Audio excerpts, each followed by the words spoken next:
que o Estado construiu lá na Constituição de 88 para garantir proteção ao cidadão. Qual é um pouco a função do Estado, né? Não é só gerir os recursos, mas é criar formas, né, através do Estado, de diminuir as desigualdades criadas no mercado. Então, o que acontece? No mercado de trabalho, no livre mercado, ocorrem várias desigualdades. E a função do Estado é reduzir as desigualdades na sociedade. Por isso, ele criou um sistema de seguridade social que entende que a Previdência é uma parte da seguridade social.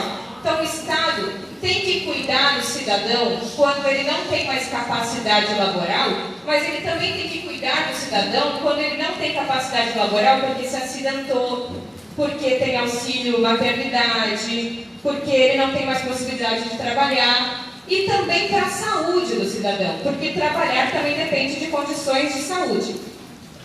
Então, a Previdência Social, ela não é só uma política pública que nos dá um valor quando a gente não tem mais capacidade de trabalhar.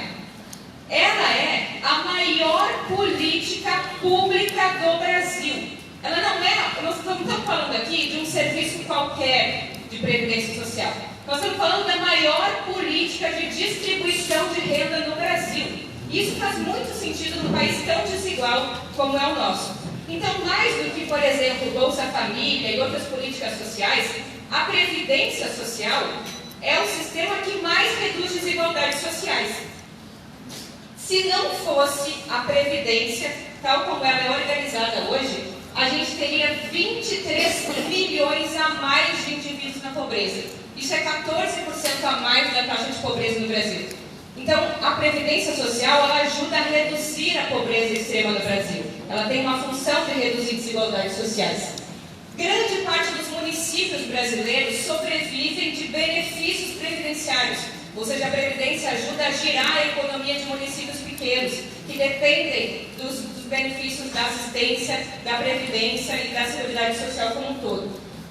Esse sistema de previdência social que a gente tem hoje, inclusive, ele ajuda a garantir os princípios fundamentais da Constituição Federal de 88. Por exemplo, no artigo 3º, que diz que uma das funções do Estado é erradicar a pobreza e a marginalização e reduzir desigualdades sociais. Isso não pode ser letra morta na Constituição. E para fazer valer a erradicação da pobreza e a redução das desigualdades, a Previdência atua como uma política muito importante. A PEC da Previdência ela também afronta o princípio da dignidade humana, também presente na Constituição, ou seja, ela é inconstitucional do ponto de vista moral. E o índice de Gini, que mede as desigualdades sociais dos países, né, é um índice que vai de 0 a 10. Quanto mais desigual o país é, mais perto de 1, e quanto mais igual, mais perto de 0. Quando a gente não conta os benefícios da Previdência, o índice de desigualdade brasileira seria 7 pontos percentuais a mais, para olhar como a Previdência ajuda a diminuir desigualdades. E ela tem o maior efeito distribuidor de renda de todas as políticas públicas. Então, nós não estamos falando só de um sistema, de um serviço de previdência, nós estamos falando de uma política social com fortes efeitos multiplicadores para a redução da pobreza e redução das desigualdades. Pode passar. Aí a outra coisa, bom, alguém poderia me dizer, tá, Juliana, tudo bem, a Previdência é uma política muito importante, mas hoje ela não se sustenta mais. Né? Nasce cada vez menos gente, cada vez os nossos velhinhos vivem mais, então essa conta não fecha. Mentira. E eu acho que esse talvez seja o fator, o tema mais importante para a gente compreender. Vou dar um exemplo. Por exemplo, se eu ganho um salário de 3 mil reais, por exemplo. Mas eu tenho despesas com aluguel, com compras, com contas de 4 mil reais. Se eu olho só o que é a minha receita de salário e o que é a minha despesa com os meus gastos correntes no mês, eu vou dizer, bom, falta 1.000 reais. Então eu tenho um déficit. Se falta 1.000 reais, eu preciso fazer alguma coisa. Por exemplo, cortar gastos para caber no meu salário de 3 mil. Essa é a conta cretina e, vamos dizer, mau caráter que o governo faz através da sua propaganda para a gente. Ele fala, olha, a Previdência recebe de arrecadação previdenciária 100 milhões e gasta de benefícios previdenciários 150 milhões. Só que ele não diz que tem uma parte dessa contribuição que ele não está contando. Então é como se eu dissesse para minha mãe, está lá atrás, mãe, ganhei um salário de 3 mil, mas gasto 4 mil, então está faltando R$1.000. Mas eu não conto para minha mãe que eu tenho auxílio moradia, que eu tenho vale alimentação, que eu tenho vale transporte, que eu tenho cesta básica. Então o governo não nos conta que a conta da Previdência, ela envolve as contribuições previdenciárias, mas ela envolve também impostos e um conjunto de taxações que o Estado faz para financiar a Previdência Social. Vocês estão entendendo? Se eu olho só o que é a arrecadação previdenciária de folha dos trabalhadores e dos patrões e o que é gasto previdenciário, eu digo que tem déficit. Porque eu não estou levando em consideração que os nossos deputados constituintes, lá em 88, quando criaram o sistema de Seguridade Social, eles já previam que um dia a população brasileira ia começar a envelhecer. E eles falaram mais, que a Previdência Social não era um serviço, que era um direito. E para ser um direito, todo mundo tem que participar, inclusive o Estado. Então, como que se financia a Previdência Social? A Seguridade Social, coloquei aqui o artigo para você não achar que eu estou tirando da minha cabeça. Será financiada por toda a sociedade, de forma direta e indireta, nos termos da lei, com recursos provenientes da União, do Estado, do Distrito Federal e dos municípios, as seguintes contribuições. Então, além da nossa contribuição em folha e do nosso patrão, também tem a parte que a gente dá para o financiamento da Seguridade Social através de impostos. Então, tem uma percentual sobre a receita e o faturamento do lucro das empresas. Então, tem COFINS, tem PIS/PASEP, tem contribuição social sobre lucro líquido, tem várias taxações sobre concursos de prognósticos, tem taxação sobre importação, exportação. E neste montante, a Previdência Social, na verdade, arrecada mais do que ela gasta. Pode passar, vou mostrar para vocês. Esse aqui é o quadro de 2015, que é o que eu tenho mais atualizado. Então, todas as receitas da contribuição previdenciária davam em torno de 300 bi. E as despesas, 400 bi. O que acontece com esse 100 bi faltante? Entra muito mais de COFINS, de contribuição social sobre lucro líquido, de PIS/PASEP, de outras taxações, do que saem outros benefícios. No total, na Previdência Social em 2015, sobrou 11 bilhões, ao invés de faltar. A gente só identifica se falta se a gente mascara essas outras formas de financiamento e contribuição para a Previdência Social. E isso não é uma jabuticaba brasileira, que alguém poderia dizer, é só no Brasil que o Estado é desse tamanho, é só no Brasil que acontece todas as coisas.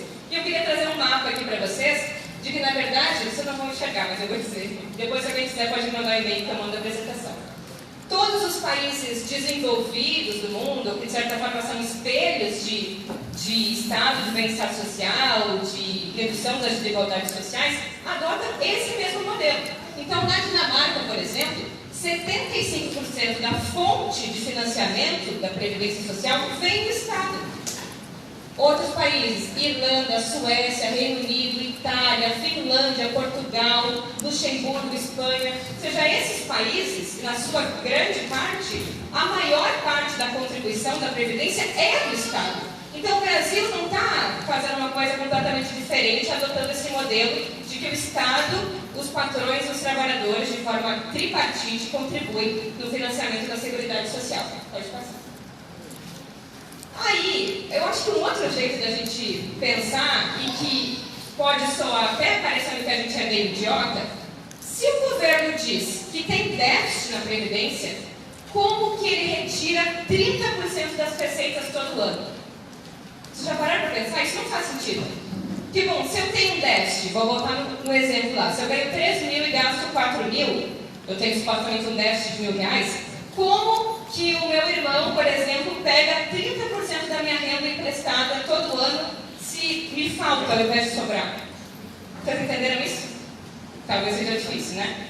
O que acontece? Tem uma lei que foi aprovada no governo Fernando Henrique Cardoso, que chama DRU, Desvinculação das Receitas da União.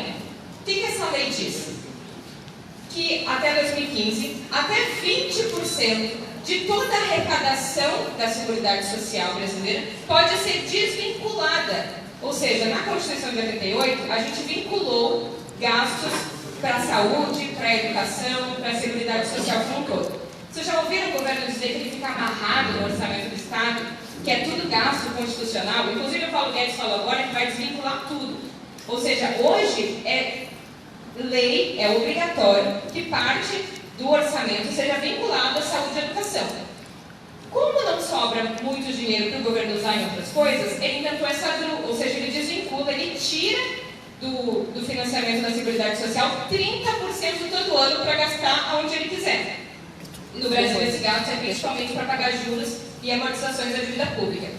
Então, como que ele tira 30% se está faltando dinheiro na Previdência? Essa talvez seja a maior prova de que esse déficit é mentira. Vocês não vão conseguir olhar aqui, mas eu trouxe o percentual, o total de receitas desvinculadas da Seguridade Social no ano de 2017. São 57 milhões de reais que eram da Seguridade Social e que o Estado desvinculou, ou seja, tirou da Seguridade Social para usar em qualquer outra coisa.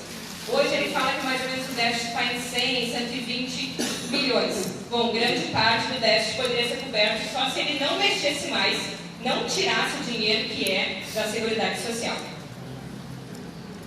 Aqui eu só estou exemplificando como é que funciona essa DRU. E, infelizmente, no ano de 2015, o governo ampliou a DRU, ou seja, existia um percentual de 20% das receitas que podiam ser desvinculadas e usadas para outra coisa, e agora é 30%, ou seja, 1/3 da arrecadação da Previdência Social pode ser tirada da Previdência para usar em qualquer outra despesa corrente discricionária. Pode passar.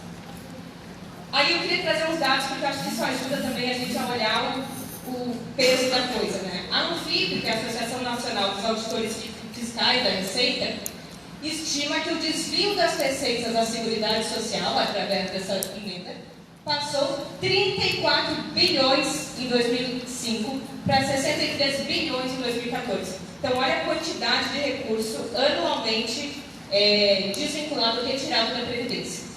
De 2010 a 2014, dados do Tesouro Nacional, 230 bilhões foram retirados da Seguridade Social.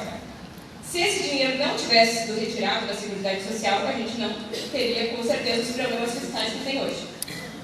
E com a PEC que é aprovada em 2015, que eu falei que aumenta o percentual, 120 bilhões devem ser desvinculados em 12 meses no ano de 2019. É uma projeção para 2019. Ou seja, a grande parte do que o governo diz que é déficit, na verdade, é um recurso que ele retira do financiamento. E aí também tem outro debate, que é a coisa dos privilégios, né? Ah, tudo bem, Juliana, então não tem déficit na Previdência, até posso aceitar essa hipótese, mas existe um problema que é a Previdência cria muitos privilegiados, muitos encostados. Tem gente que, por exemplo, perde o dedo para ganhar o financiamento da Previdência, o seguro assistencial. Gente, vocês acham que é possível que alguém prefira perder o seu dedo ou prefira se mutilar para ganhar um benefício assistencial que é no valor médio de R$1.000? O governo diz que os privilegiados estão aqui, principalmente no regime geral e um pouco no regime próprio. Vou mostrar para vocês quanto é a média dos benefícios do regime geral dos previdenciários. É uma média de R$1.300. Os acidentados recebem uma média de R$1.200. Os benefícios assistenciais são vinculados ao salário mínimo, eles não passam de R$1.000. Será que aqui estão os privilegiados? Será que nós, que ganhamos uma aposentadoria de R$1.000, R$2.000, R$3.000, somos os privilegiados? É nesse regime que a gente tem que fazer mudanças previdenciárias ou a gente tem que olhar de fato onde está a concentração do problema da Previdência, que certamente não está no regime geral, onde a reforma ataca de forma mais profunda.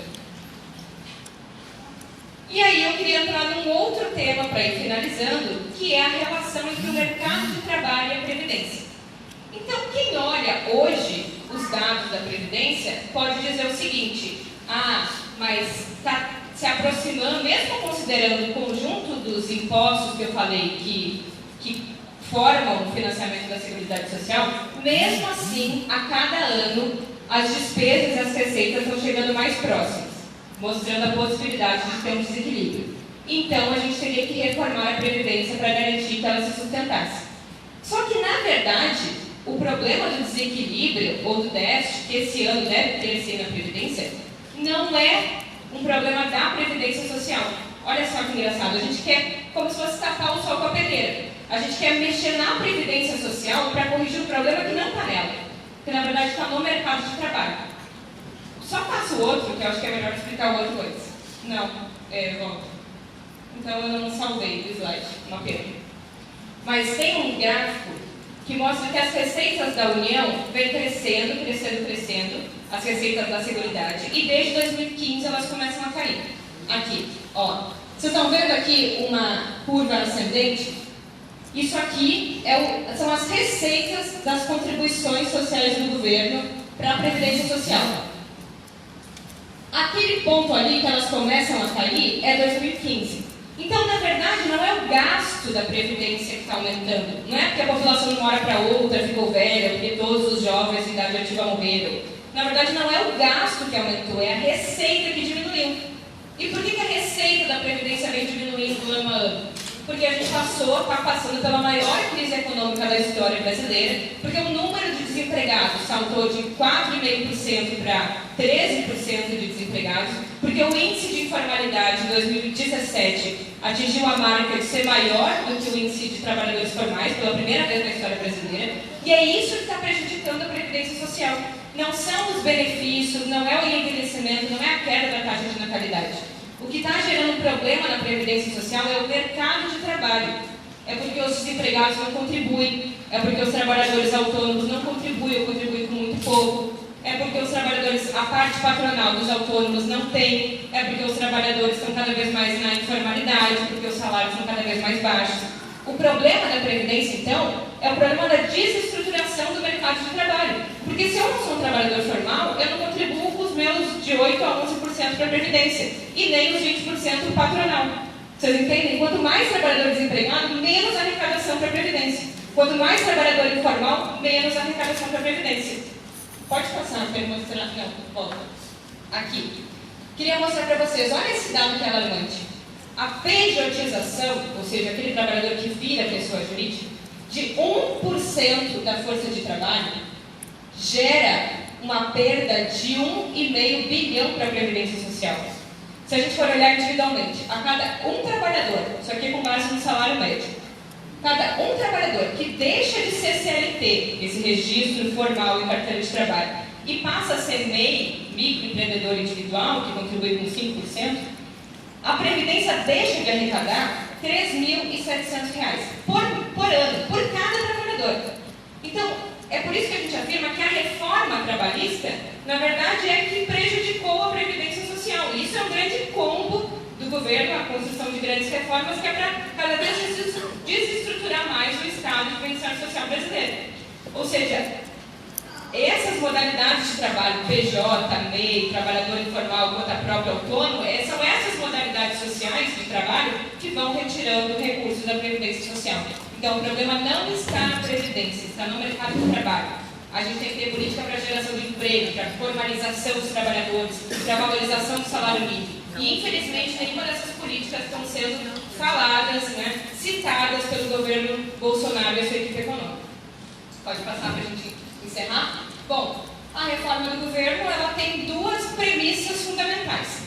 A primeira delas é o que a gente chama de reforma paramétrica, ou seja, uma reforma que ela muda a Previdência Social em termos conjunturais, em termos específicos. Ela não faz uma transformação estrutural da Previdência. Então, quais são os pontos que a gente diz que são da reforma paramétrica? O primeiro deles, idade, aproximar a idade mínima de aposentadorias entre homens e mulheres. Você sabe por que as mulheres se aposentam 5 anos antes que os homens? Ou nunca se perguntaram sobre isso? Balance a cabeça. Sim ou não? Não, vários não. Bom, as mulheres se aposentam 5 anos a menos do que os homens porque as mulheres na sociedade brasileira efetivamente trabalham mais do que os homens. Acontece que grande parte do nosso trabalho não é computado para a Previdência Social e nem tem valor monetário. Por exemplo, as mulheres trabalham, isso é estatística do IBGE, em média 20 horas semanais nas suas casas, fazendo trabalho doméstico, cuidando de idosos, cuidando de crianças. Esse trabalho reprodutivo que as mulheres fazem não conta para a Previdência Social. Então, a diferença de 5 anos, na verdade, é uma diferença que busca rever uma dívida histórica que o Estado e a sociedade machista brasileira têm com as mulheres. Por isso que a gente se aposenta antes, porque geralmente a gente trabalha mais. E ao aproximar essas idades de aposentadoria, o Estado está dizendo para nós que essa diferença das mulheres fazendo trabalho doméstico e os homens não está diminuindo. E acho que qualquer mulher aqui sabe que essa diferença ainda persiste, apesar do nosso ingresso maior no mercado de trabalho. Outra coisa é o tempo igual de contribuição entre homens e mulheres. Vocês acham que é justo exigir o mesmo tempo para homens e para mulheres se aposentarem, sendo que as mulheres são as maiores, as mais presentes nas taxas de desemprego, ou as mulheres são as principais no trabalho informal? É justo que uma mulher tenha que se ausentar do mercado de trabalho várias vezes para, por exemplo, maternidade, cuidar de idosos, cuidar de alguém que precisa de algum cuidado, já que o Estado não fornece saúde de forma suficiente? É justo exigir dessa mulher que tem que se ausentar do mercado de trabalho, que ela tenha 40 anos contribuídos? Provavelmente isso é decretar que as mulheres não vão se aposentar. Hoje, na verdade, as mulheres no Brasil já não se aposentam por idade, já não se aposentam por tempo de contribuição, porque nem 15, 20 anos as mulheres conseguem acumular no trabalho formal. Imagina no mercado de trabalho tão desestruturado como está atualmente. Para as mulheres jovens aqui, ó, é um sonho praticamente realizado.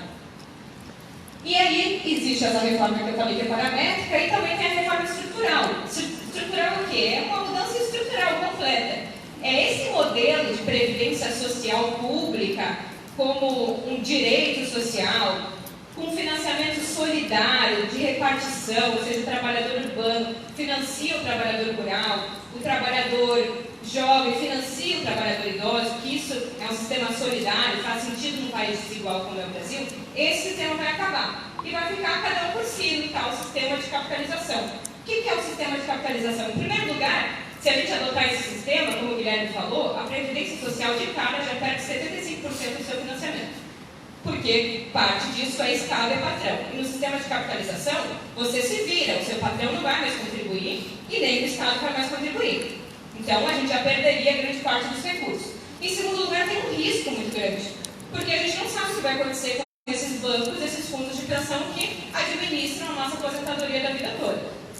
Em terceiro lugar, essa é uma lógica que vai avançando no que a gente chama de financiarização da economia. Ou seja, cada vez tudo mais passa pelo sistema financeiro, passa pelos bancos, pelos juros abusivos dos bancos e menos pelo Estado. Em quarto lugar, o Estado nem vai poder usar essa poupança individual, porque daí a gente poderia dizer assim, mas aí a gente vai acumular uma poupança e o Estado vai poder usar para, por exemplo, fazer obras públicas, como foi a Transamazônica, com dinheiro do FGTS. Não, está lá explícito uma cláusula de que o Estado não pode usar esse dinheiro enquanto ele ficar guardado na capitalização. Quem vai poder usar?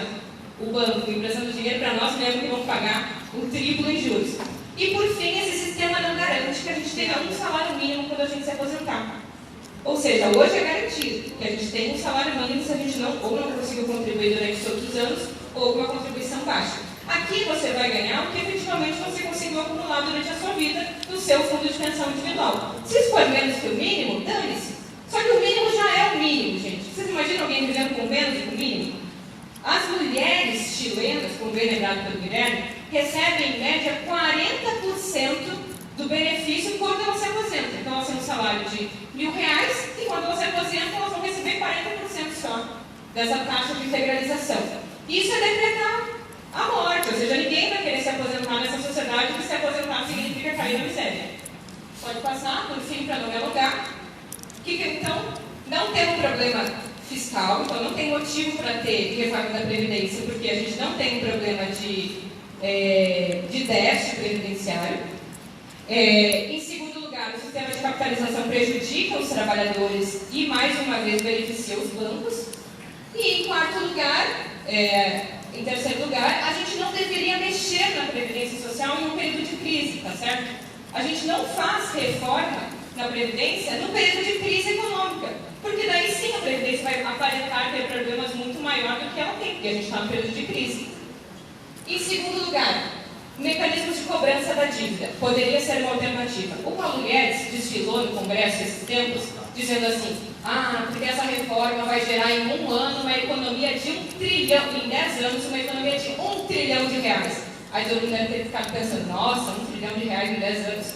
Mas aqui a gente tem uma alternativa para conseguir 1 trilhão de reais em um ano, você sabe como? Sem precisar cartar direito. Se a gente cobrar, por exemplo, a dívida das empresas, principalmente bancos, grandes empresários, que devem para a Previdência em torno de 40 bilhões, já é parte desses 1 trilhão que a gente precisa.